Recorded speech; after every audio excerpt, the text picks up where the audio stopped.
Bonjour mesdames et messieurs chers internautes, bienvenue dans l'Afrique en bref de ce 11 mars 2024. Tout de suite, les informations les plus chaudes du continent.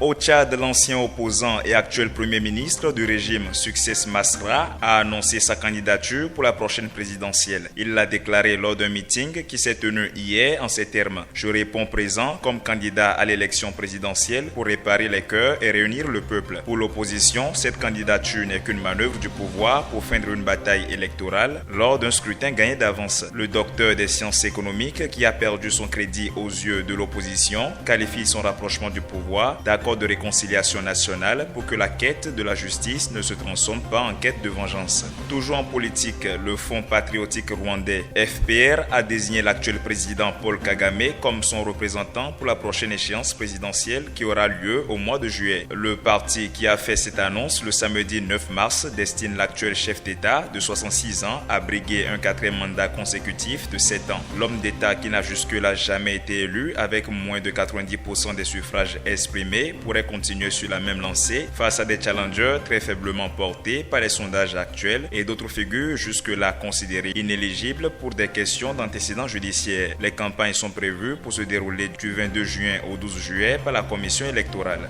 Enfin, au Nigeria, la série d'enlèvements se poursuit avec une quinzaine d'enfants enlevés cette fois dans une école islamique aux premières heures du samedi à Gidan Bakuzo. Ce drame se produit 2 jours après un précédent cas de kidnapping de 280 enfants dans l'état de Kaduna par des hommes armés. Ces multiples attaques plongent le nord-ouest du Nigeria dans un climat d'insécurité jugé hors de contrôle par les habitants. Le gouvernement en place depuis 2023 a dès son installation promis de s'attaquer à l'insécurité alimentée par les groupes djihadistes et les hors-la-loi dans le nord-est et la recrudescence des cas de violence intercommunautaire dans les États du centre. Mesdames et messieurs, ce sera tout pour l'Afrique en bref de ce 11 mars. À ce soir, le flash consacré à l'actualité au Bénin.